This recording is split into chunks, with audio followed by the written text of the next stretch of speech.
Yun! Nakalimutan ko tuloy ang entrance ko. Hello, hello, hello. Doc Bryce here. And today, we're going to talk about someone who survived a very difficult situation. Alam niyo po yan? A breast cancer survivor. None other than Ate Bata. Yes, proud na proud na nagkaroon ng cancer. Pero, naging okay. Next. Yes. Okay. Okay So, na. Ate Bata, tell us paano nag-start itong situation, itong health condition mo. Paano?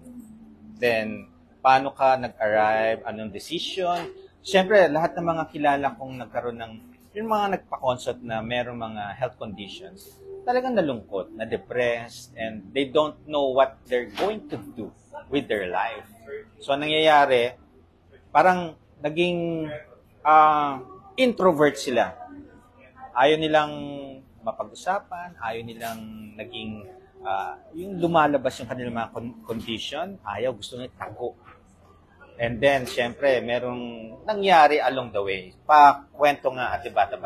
Okay. Yun sa akin, nung una, ang tapang-tapang kong harapin. Ako lang mag-isa ang nagpapa-check up. Ngayon, nung nalaman ko na merong bukol, unang-una yung pag-ano sa akin, meron akong nakapa. Sa pagligo-ligo, kinakapa ko yan. Magsasabon, yung sinasabi ng aking OB, pag naligo ka, kakapain mo palagi. So, ganun ang ginawa ko. Nung meron akong nakapa, bumalik ako sa OB ko, sabi ko, Dok, meron akong nakapa. Sabi niya gano'n.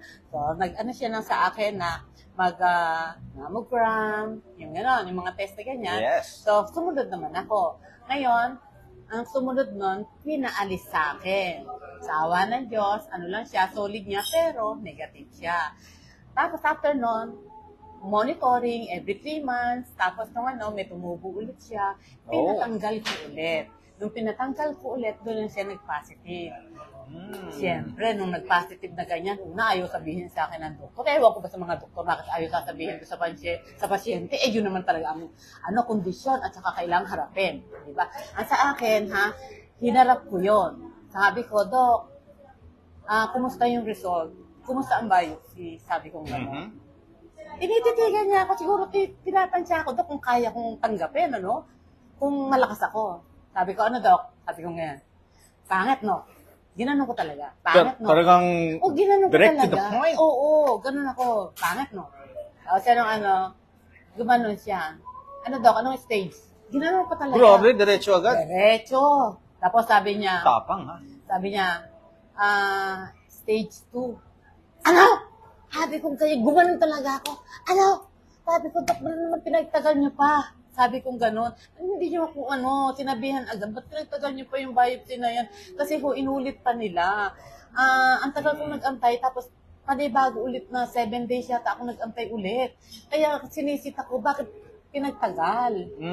Ganon. Tapos nung dumating na yung pamangking ko. Sabi ko, may cancer ako. Nung akala ko matapang ako.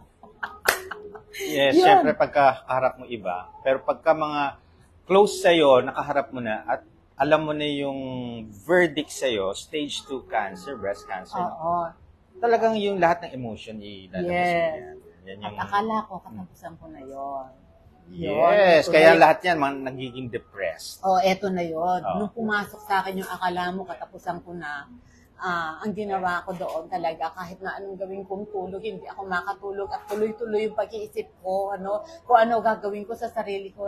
That time yung mister ko, buhay siya pero may cancer din. Oo. Pareho kayo may cancer. Kami. Tapos siya inatake pa, nadadialysis, ganon. Kaya sabay kami. So, ano pa yung problemang hinaharap ko nun? Sobra. Imagine mo, husband, partner mo sa buhay, mas matindi pala ang health condition compared sa'yo. Ikaw, isa lang. Siya, may cancer, may malamang diabetes. Nagdadialysis. Nagdadialysis, nag-i-insulin. Okay. Yan. Tapos, inatake pa siya. Hindi na siya nakakalakad. Yun na. Ganon. Paano ko pang idadain ang sarili ko? So, sarili ko na lang. Idain ko man sa mga bata, pero hindi nila ako naiintindihan. Yung ganon. Kaya nilabanan ko mag-isa yun. Labanan ko, okay, may kapatid ako, sinasabi ko sa kanila, inalagaan naman nila ako, pero iba yung kasama ko sa bahay. Yung gano'n. So, ang pakiramdam ko, katapusan ko na. Pero, Okay. no, nung nabalikan ko, almost 2 weeks akong hindi ko alam kung paano matulog. Talagang napraning ako. Kung ikaw ba naman, walang tulog, talagang maprapraning Yun. ka. So, ang ginawa ng pamangkin ko, sinakay ako sa sakyan, nagbiyahe kami ng Bicol, tapos dun ako, bumalik yung tulog ko. Bakit Bicol? Para malayo yung yung biyahe. Para lang makatulog ako. Okay. Yun, nung nakatulog ako, sabi ko, kinabukasan, alam ko na kung paano matulog. Nalimutan ko talaga doon. Grabe, yun lang palang solusyon para Oo. makatulog ka. Talaga. Bumiyahe ka ng Bumiyahe. mahaba. Yes. Hey, diba? maganda yun, ha? Oo, nagbiyahe ko ng mahaba. Kasi alam mo, pagka bumibiyahe ka, yung tinitingnan mo yung tanawin, parang nalalabay ka ba dyan? Oo, at tapos parang kang diluduyan sa sasakyan, o di ba? Tapos Okay, habang, yun, ah. habang nasa sasakyan ka, habang nasa biyahe, may humihimas-himas sa'yo. Ano kayo na pamangkin ko? Dok, pamangkin. Okay.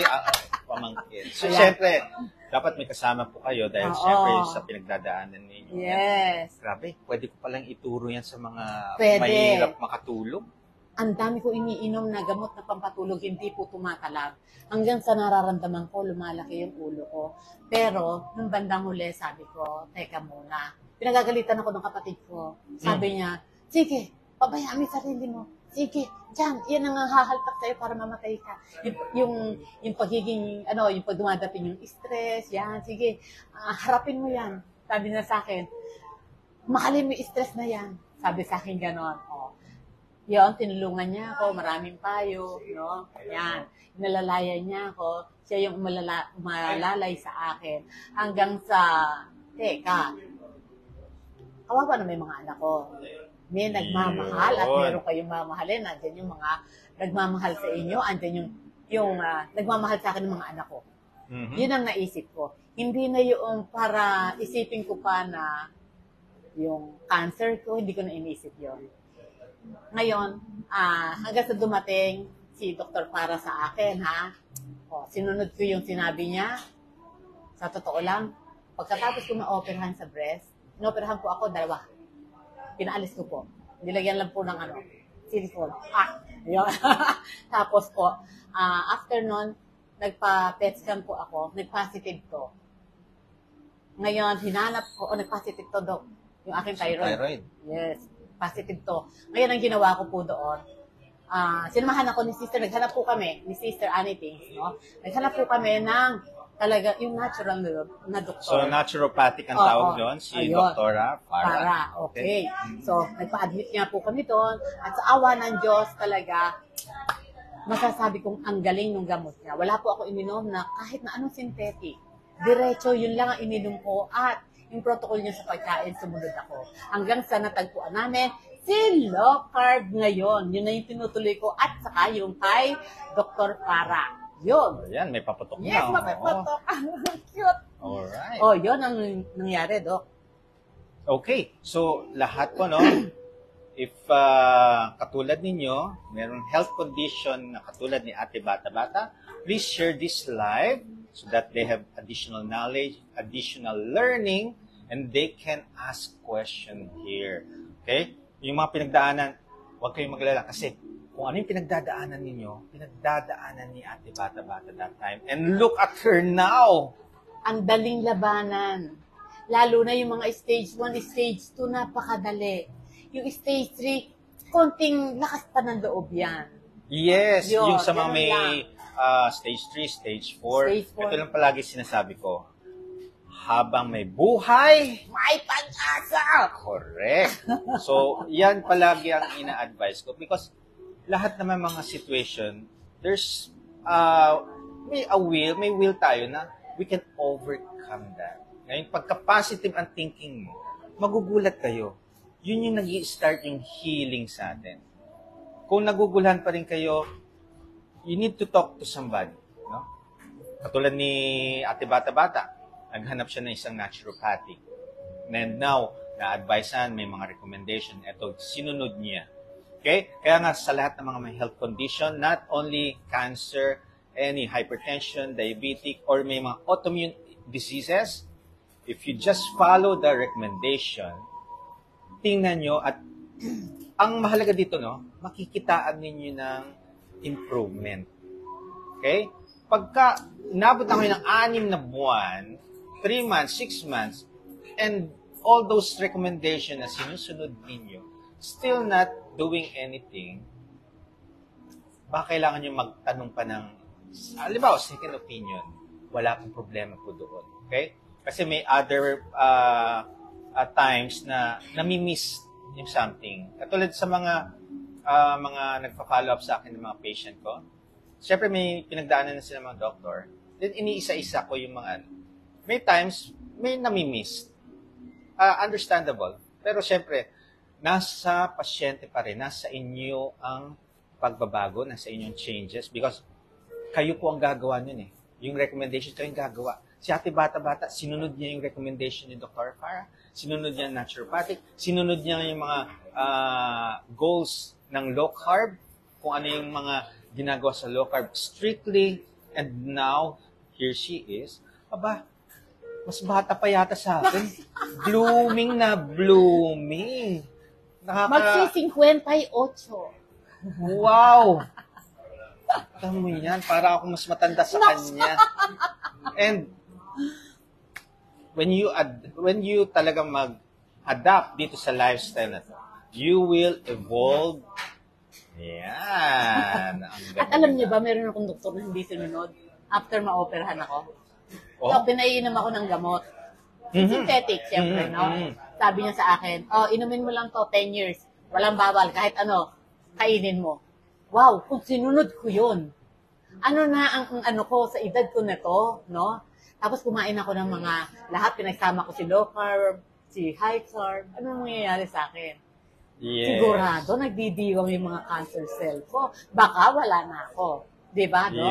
Yun yung minsan nami-miss ng mga advisor, ng mga nagbibigay ng recommendation, that sugar, high carbs, are the source or energy source ng all cancers. Okay? Mga inflammatory foods, ang tinitake natin ngayon, kasi sasabihin natin, you can consume anything you like, anything you love. Pero etong mga nako-consume mo are inflammatory sa atin and energy source ng mga cancer cells, which is dapat hindi nating tinitake. Yun lang yung ina-address ko kasi sa kanila na when you have this health condition, wag nating pasiglahin tong mga cancer cell. Wag natin silang palakasin. Paano? You need to be strict, no sugar, no processed food, eat real foods.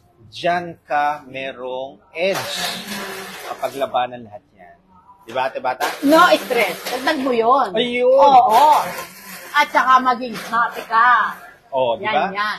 Huwag na huwag yung haharapin lagi na i-entertainin at aalagaan yung mga stress na yan. Kailangan, solusyon. Yun. Ganun lang. Yan ang maganda, no? The attitude. Yan yung positive. Iniisip, feel mo yung positiveness, wag negative. Wag mo Number one yan. Yes. Kaya nga, continue lang po tayo. If you have any health condition other than itong binabanggit namin, mag-focus lang kayo. If you need consultation, nandito si Doc Bry or any doctor na you trust. Okay? If you want to have second opinion, third opinion, yes, you may do so. Kasi it's your health. Kayo po ang... Iisa lang ang buhay. Yun ang lagi kong sinasabi, iisa lang. Kaya alagaan natin. Kailangan hindi po pwedeng kagaya sa akin. Sinabi ng doktor na, okay, walang bawal, kainin mo lahat. Teka, napaisip ako doon. Iisa'y buhay ko, kung magkakasakit pa ako ng ibang sakit pa, komplikasyon ang ibibigay, marami pa. Kaya takot ako doon. Yun yung isa sa iniiyakan ko. Katulad sinabi, magandang buhay. Pero ang bata pa ng itsura mo aside sa low carb lifestyle, sabi, grabe, 58 years old. Pero sasayaw na ba ako? Aside sa low carb lifestyle, anong gamit mong sabon? Minsan perla, minsan ivory, minsan Dove, Oh, Ayan, ganun pang lang. baby yun. Oo, yung puro white lang Alam mo yan ginagamit yung mga ko. ina-advise ko sa mga Ganyan nagrarasa sa mga baby, mga Ah, pedya. talaga? Yes, yung mga... Yun, yung... Pati yung perla. Oo! Ay, talaga ba? Oh. Actually, sa mga sabon, sabi ko, wag na po yung mga matatapang na Oo mga nga, yun nga. sabon panlaba. Use Perla. Oh, yun, Ganun po. yun talaga, ginagamit ko yun. Perla, white, Oh. yun. Wow. oh, O, diba? So, ivory, na lumulutang. Uy, may ivory na hindi lumulutang. ay, ganun ba yan? Hindi ko alam yun. Wow. Oo nga! So, imagine nyo yan. Ate Bata has a health condition na overcome niya. Kung kayo meron din ganyan, ma-overcome nyo din. Ang dali lang. Hmm. Huwag niyo masyadong mahalin yung sakit nyo. Diyos ko. Yes. Dahil, di ba, Dok, pag kami namahal yan, yung cancer cell natin, lundag ng lundag, no? Ay, Tuwang-tuwa. nag-exercise Oo, sila. tuwang-tuwa. Nagbubuhat ng dumbbells. Oo, ang lakas nila. Nagpapalakas. O, paano pahihinain yan? Paano mo lalabanan si cancer? Siyempre, huwag mong pakainin, Dok. Di ba? O, yun. Lifestyle change, proper nutrition, autophagy, that is fasting. Nag-slow ang aging. Oh. Aging is slowing kay Ate Bata. Why? Because nagpa-fasting. Twice a week. Oo, nag-OMAD ako. Twice a week. So, every time you do fasting, OMAD, twice a week, 3 times a week, or regularly, yung autophagy tumataas. Autophagy is fountain of youth. It slows your aging and boosts your immune system. Kaya, tamo naman, glowing. Pero, Doc, paano yon? Kailangan, pakinggan muna yung yung katawan natin. Kung Okay, na, kung yes. kaya ba natin yung mag-OMAD. Hindi Yes. basta-basta pinapasok, di ba? Okay, yes. Kadalasan, yung iba, kahit high carbers ang kinakain, nagpa-fasting siya. Kasi any diet can do the fasting regimen, no? Yung fasting na yan, ang problem lang, hindi nila na a-adapt agad because kung kumakain pa rin ng high carbs or mga sugar, yung cravings bumabalik. So, nahihirapan kayo mag-fasting. Parang pinipilit nyo ang fasting. Pero dun sa mga naglo-low carb, like Ate Bata, napakadali lang mag-fasting. Unti-unti, sabi ko nga, minimum of 12 hours fasting. Start lang muna kayo doon. Then, eventually, pagka nag-adapt ang katawan nyo sa low carb lifestyle, yung kanyang fasting, yung satiety, ang tagal. So, hindi ka nagugutom. Sabi, wow, ba't parang ganun? Hindi ako nagugutom. Eat whenever you're hungry. So, kung hindi gutom, huwag kayong kumain. And doon, nag-i-start na yung fasting nyo. Habang buwan, years na kayo nagfa-fasting, alam niyo ba yung autophagy, mas nare-reach nyo na siya. Kasi, pagka kagagaling nyo lang sa mga high carbs, yung American diet na tinatawag, ang fasting na 72 hours will stimulate na yung autophagy. Pero, kung matagal na yung katawan ninyo nagfa-fasting, doing fasting for or TMAD or OMAD, extended fasting, mas umiiksi ang oras na nag-o-autophagy na kayo. Yung iba, pwedeng 48 hours. Yung iba, pwedeng 24 hours, may autophagy na. And beside of fasting, meron din nagkakos ng autophagy, exercise, which is kailangan high-intensity interval training. Kailangan i-anim yung katawan mo with pressure, yung stress, na may stress, pero after ilang 30 seconds, mag-rest ka muna konti, mga 20 seconds, then tutuloy mo ulit yung stress niyan. Yan, yung mga changes na difficult, mga different stressors sa katawan, will trigger autophagy. Aba, imagine mo yan, Ate Bata-Bata. If you're doing exercise, if you're doing fasting, imagine mo dalawa ang nagkakos ng autophagy. Pinapagalitan niya po ako, kaya po ako nandito dahil nagpa-check up po ako sa kanya. Nagtanong po ako kasi meron akong nararamdaman, yung medyo sumasakit. Ngayon, ito ang sagot. Ito lang daw ang kulang sa akin. Hindi raw ako palatubig at kulang pa ako sa exercise. Yeah. Ayan. Kaya yung mga kagaya ko, na bakit may sumasakit, kasi meron din sa akin nag-PPM, Doc, na sumasakit. Sabi ko, parehas tayo, na merong sumasakit, pero nagpa-check up na ako at clear po lahat. Diba? Okay po lahat. So, kaya po ako nandito, nagtanong po ako sa kanya kung ano po yung nararamdaman. ko. Yes, once you change your lifestyle, nag-lifestyle modification kayo, like low carb, alam niyo, napapansin niyo, bakit pagka ang hirap i-close, okay, sumasakit yung mga katawan niyo, makasukasuhan niyo, it's because number one muna is you are dehydrated. If you're dehydrated, try to drink fluids. Wag mo na yung mga concentrated fluids like coffee, tea, cocoa. Iwasan muna natin. Try to hydrate your body. After a week, 2 weeks, mapapansin ninyo, wow, medyo gumagaan. Nawawala yung kirot. Why? Kasi ang joints natin, alam niyo ho ba na tubig yan? 60% of our body is water. Diyos ko, Dok, minsan sa isang araw, hindi ko natitikman ng tubig. Totoo yun. Kaya pala, huwag niyo kong gayahin na masigla ko, pero minsan nakakalimutan ko uminom ng tubig. Kaya pinapagalitan ako ni Doc ngayon. Yan, yun ang totoo. Inaano ko lang. Oo. Pero, pinapagalitan niya kung kailangan talaga tubig. Tama naman. Yes. Mas swerte na nga lang si Ate Bata-Bata because yung mga masasakit lang sa katawan ang nararamdaman niya. Pero yung iba, if you have a dehydrated body, it can also stimulate or it can cause kidney stones. Mga stones, ha? So, makikita nyo sa urinalysis nyo, may mga amorphous urates, amorphous calcium amorphous oxalate, phosphates. Yan yung mga crystals, yung mga sand. Na, although wala pa kayong nararamdaman, signal na yan na you have something in your body na kailangan yung ayusin. Which is, increase your fluid intake. Okay? So, Ate Bata-Bata, another learning kasi yan. Kadalasan sa atin, yung iba, ina-advise is, uminom lang pagka-uhaw. Oo, pag-uhaw. Hindi pala, mali pala yun. Ano? The problem is, minsan, ang katawan natin, nakainom kayo ng kape, nakainom kayo ng tsaa. Akala tubig na yun. Akala tubig na. So, correct. uy, marami na ako nainom na tubig. Oo, ano pala, hindi pala, yung pasok? No, that is, ayan ang tinatawag ko ng mga concentrated fluids, which okay naman kasi meron mga benefits yan. Pero if you're not going to add plain water, it also add ng dehydration sa ating katawan. So, please hydrate yourself, consult your trusted doctor kung ilang amount ang kailangan nyo.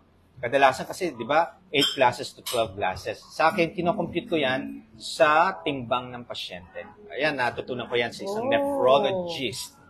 Okay, so, you can compute your fluid requirement per day.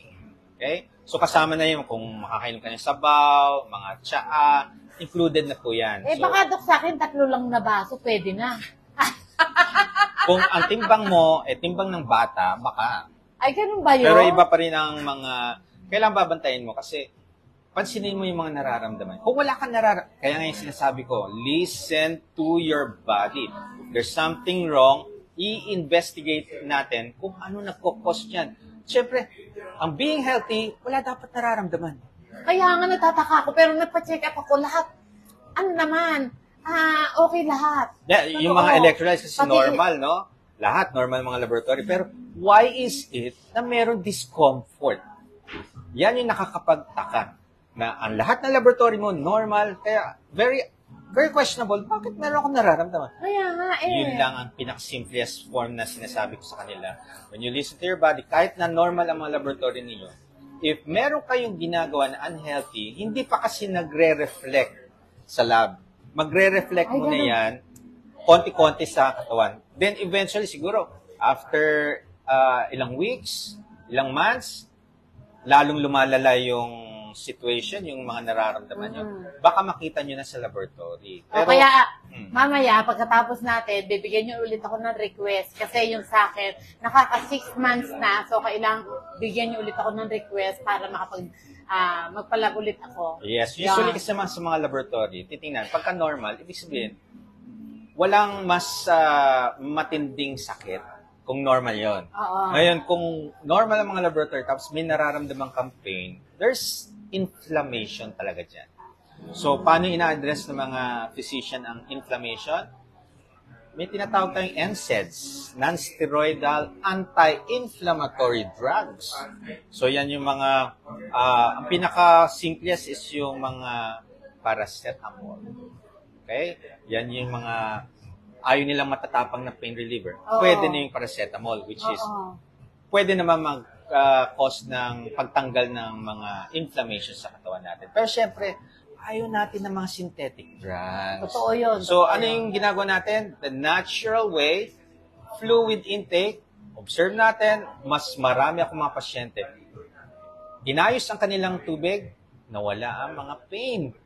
Sinabi ko na nga ba, magtutubig na ako. Nako, matagal ko na sinasabi. Oo nga, matagal na sinasabi ni Doc nung last time, yung 6 months ago. Ayan, laboratory din ako noon. Kay Doc din ako kumuha noon. Siya rin nagbigay sa akin ng VIP request. kong pasyente yan. So, ngayon, eto ulit. Hingi ulit ako ng request para magpa-laboratory ulit. Yo! Yes. Kaya kadalasan yung mga patient ko na 3 years na naglo-low carb, bakit meron pa rin masasakit? Bakit may mga discomfort pa rin? Once na nagpa-consult sa akin, ini-interview ko, tinatanong ko ang lifestyle, ganito, ganyan. So, lahat yan. Malaman-laman ko, hindi nag-electrolytes, hindi uminom ng tubig. Uminom ng tubig, 1 baso, 2 baso. So, anong mangyayari? Talagang magkakaroon kayo ng discomfort. Yes, you are eating non-inflammatory foods, but we need still water to hydrate us kasi mas lalo, katulad ng mga uric acid, lalo dumadami ang uric acid. Next time, magle-lecture ako dapat ngayon lecture ko ng uric acid, pero next time, ile-lecture natin yan para sa inyo. Doc, nahiya naman ako kasi nililibre mo ako. So, dinalang kita. Pinagluto kita. Yun! Ayan, tikman mo na. Yung aking adobong pusit na may baboy. Pusit na may baboy! Yes, talian mo, eto pa, laing. Grabe, ito palang live na to is for taste test ng luto ni Ate Bata-Bata. Please, follow nyo, bata.bata. Makakakuha kayo ng mga lutong bahay na pasok sa inyo. Yes. And of course, do not forget Shapes Sky Garden Yes, here in andito kami SM ngayon. North. Wow, napakaganda dito.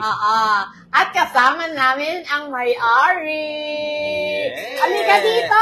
Pasok! Ayan. Bago ko i-taste, kailangan makita. Ayan, eto siya. Yan. Diba, bongga. Kababayan ko din yan. Nueva Ecija. Talaga magaganda yung mga Nueva Ecija Ay talaga. naman! Ay, hindi ka! See? Ayan, natsempuhan namin, kasama na namin dito yung may-ari. Yay! Yay! Pupunta lang kami dito for a coffee. Ngayon na-meet namin yung may-ari. Diba? Swerte! Ayan. Mga Ilocano, iba nang See you dyan. soon daw. Ayan. Okay. Okay. Thank you po. Thank you so much for accepting us here at nakapag-live kami. Imagine mo yan. Tikman mo na yan, Doc. Huwag mong paralagpasin yan. Luto ni bata yan. Wow! Diba? Sarap, no? Uwi ko na to. Sarap, no? Papalitan ko na si Yaya ko. Yaya Cook! Yaya Cook, hindi magagawa ni Doc yun. Huwag kang mag-alala. Ito ang laing, ha? Laing kong pata. Tingnan mo, Doc, ha? Ang sarap ng laing. Diba? Wow!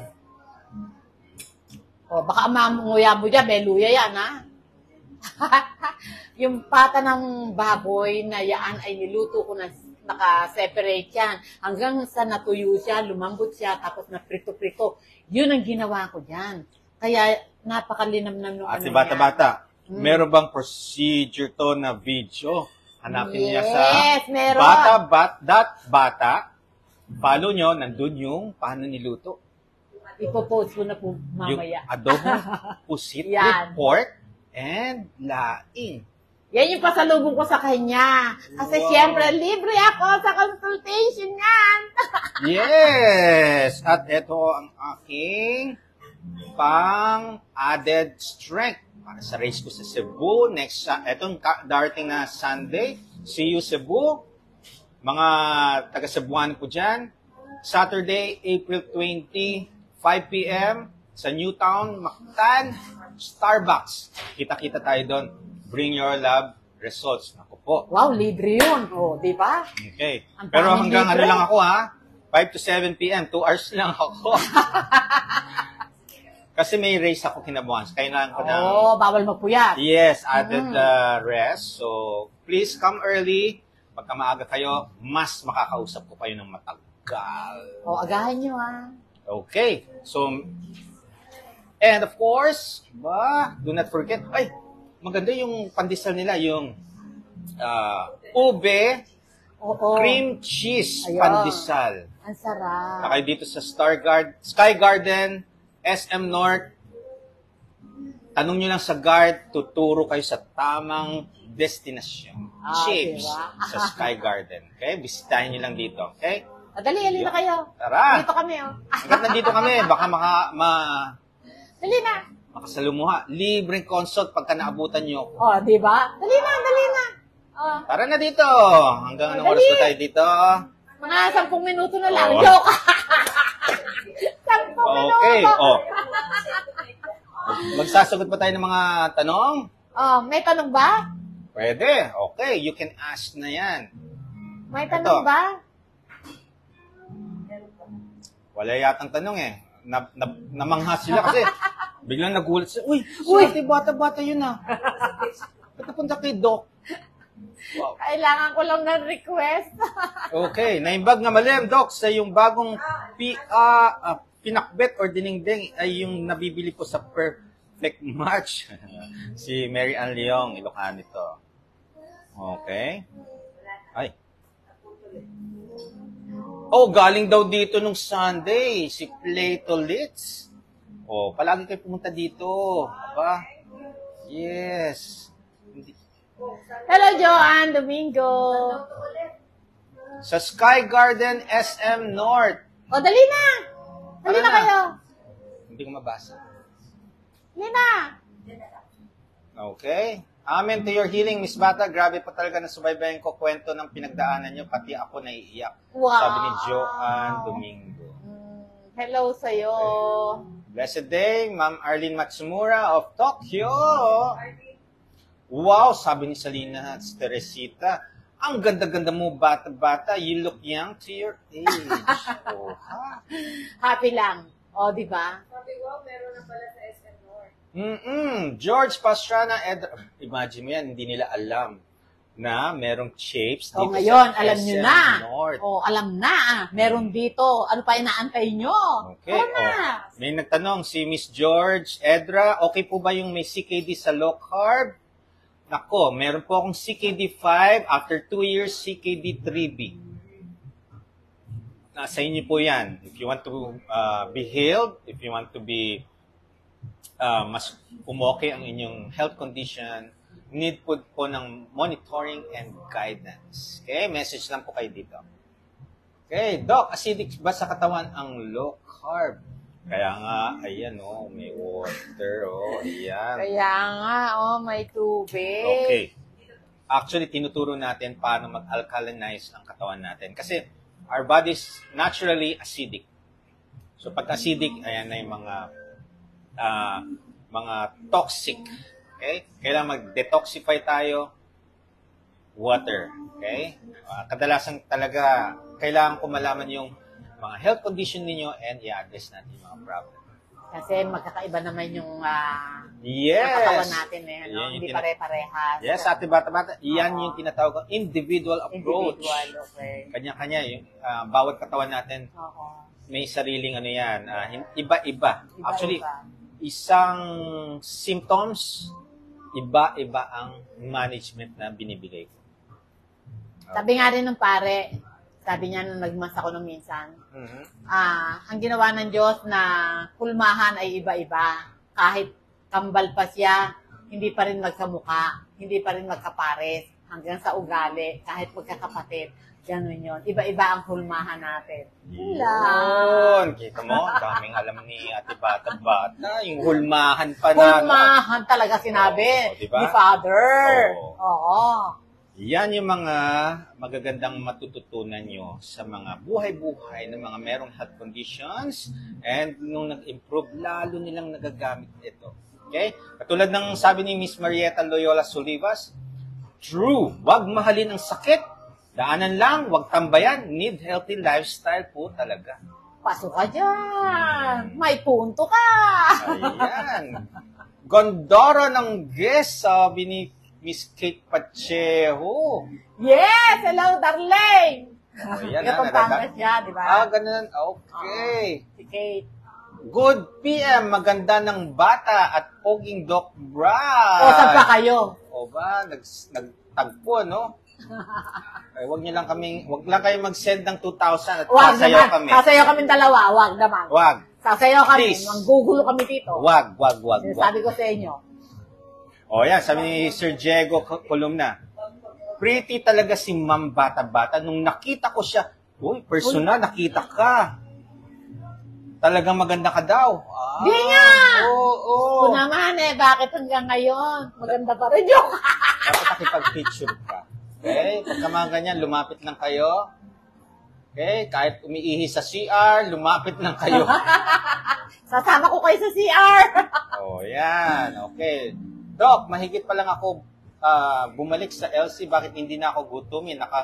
Pag-fasting ako ng 13, 14 hours. Okay lang ba? Yes! Congratulations! Congratulations, 14 hours fasting. Kung ma-extend mo pa yan, much better. Pero always listen to your body. If you're hungry, doon lang kayo kakain. If not, do not eat.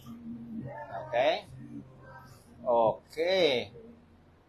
May Graves' disease, Dimple Zuleta, nag-medication ng 1 year, pero nag-stop ako noon. Sabi ko, faith na lang, pagagalingin ako ni Lord. Hindi awa ng Diyos. 14 years na, walang wow, normal na ang thyroid. Now, bukod sa faith kay Lord, sabay ang low carb lifestyle. Yon, ang tama. Yes. Alam nyo, actually, marami tayong mga health condition na when you change your lifestyle, na-address siya. Alam mo, meron ako isang patient, 400 ang sugar. Okay? Ang sabi ko sa kanya, mag-lifestyle modification kasi pinag-i-insulin na siya ng doktor. Ayaw niya. Okay. Ayusin natin yung lifestyle modification. Magbibigay lang ako ng isang gamot or dalawang gamot ang binigay combination. Then follow up ka every month for the lab ng fasting blood sugar. From 400, naging 300, 200, ngayon nasa below 200 na, 120. 110, 120 na. Wow! Sabi ko, imagine mo yan, no? Lifestyle modification, unti-unti, nung nag-normal ang kanyang sugar, tinanggal ko na yung sugar. Oral medication for sugar. Then, ngayon, follow-up after 3 months, after another 3 months. So, 6 months na yan, na follow-up, normal ang sugar.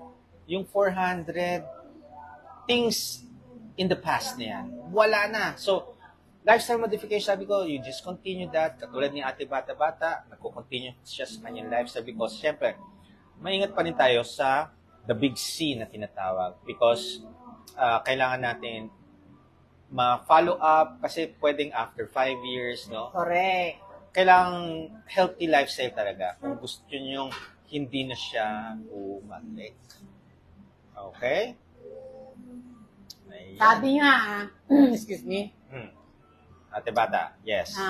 nasa tao ang gawa, nasa Diyos ang awa. Hindi po pwedeng tayo ay puro hingi sa Diyos pero ayaw natin kumilos, di ba?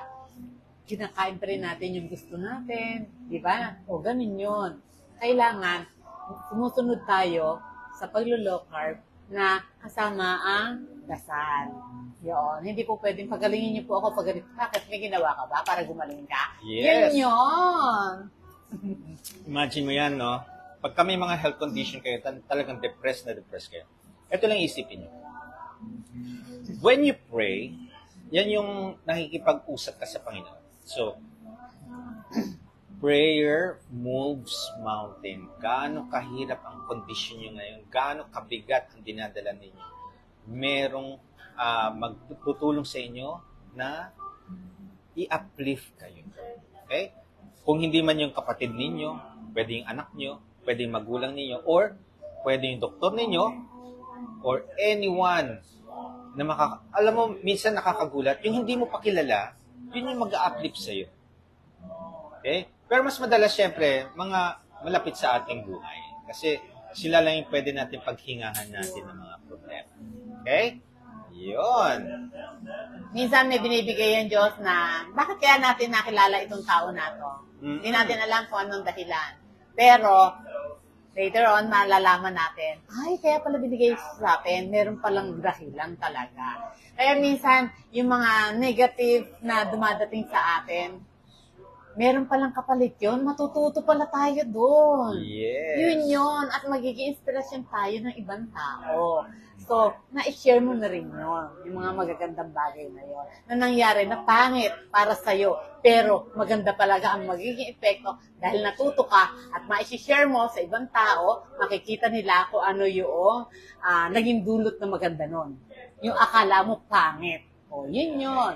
Correct. Ba? Grabe. Aba, grabe. Life journey na to. Life na Aba, grabe. experiences yan. Okay? Ito, sabi ni Elsa Alias, yes, Elsa ako, bakit masakit ang paa ko? Left. Siguro dahil obese ako. Okay. All those na mga obese or overweight, sometimes yung bigat po ng katawan ang nagkakos ng mga discomfort. Kaya usually, madalas, ang i-advise sa inyo is to lose weight.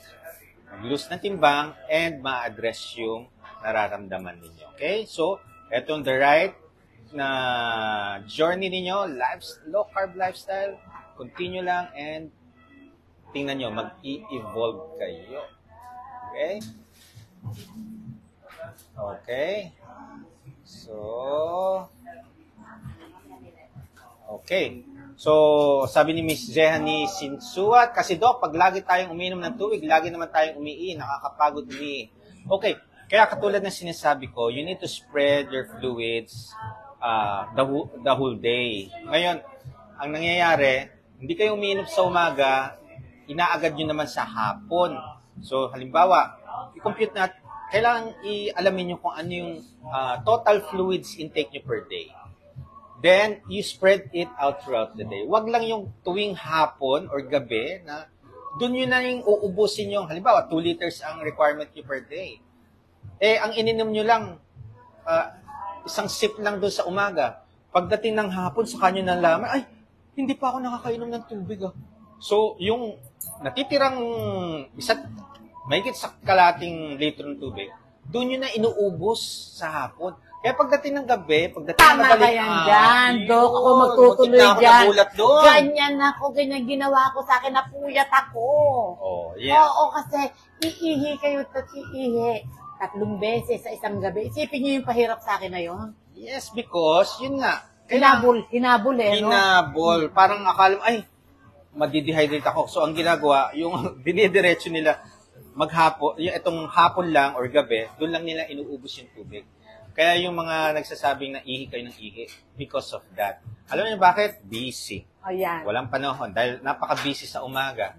Pagdating na lang na after lunch or hapon, doon na lang sila nakaka-experience, ay, hindi pa pala ako nakakainom.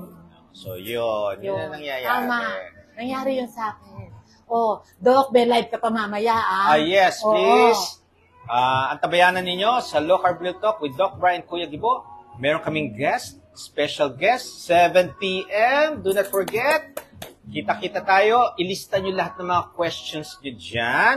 And we'll try to answer that lahat-lahat. And please, follow Bata.Bata sa kanyang journey, sa kanyang page. Andun mga masasarap ng luto niya, katulad ng pinatikim sa akin ngayon. Yes. Meron din kami dito sa sa YouTube, yung Bata.Bata online. Yon. And do not forget, visit Shapes, Sky Garden ulit, SM North. Kung nandito kayo malapit sa Quezon City, visit lang kayo dito. Meron silang pandesal. Ang sarap-sarap. Kompleto rito. Ay, yes! Mabait yung may-ari. Ay, grabe naman yun. Haba. Yun ang number 1, yung mabait yung may-ari. Nagulat kami sabi ko nga lang sabi ko nung pagdating dito, parang si Doc to. So parang nakilala ako. Sige, sabi ko, sige, magtanong ka na. Free consultation. Sinabi pa niya yun talaga. Magulat-gulat ako, siya pala may-ari ng chips dito. Kaya nga, napagulat kami. Kaya etong dami, Alam nyo, unexpected, makakakilala kayo ng mga kasama ninyo naglo-low carb. So, yun yung maganda sa community natin. No? Although, napakahirap siya. May times, nag-cheat, right? So, ang mangyayari dyan, kailangan din natin ng mga kasama sa community. Tulong-tulong tayo to make us healthier, additional learning, share natin yan. And with the proper nutrition, fasting, active lifestyle, be the best version of yourself. Ate bata-bata. Yes! Just to end. Walang makakatulong sa sarili nyo kundi tayo, hindi ibang tao. Para sa health natin, umpisahan nyo sa inyong sarili. Okay? Masarap mabuhay! Adapt and evolve. Bye! Bye!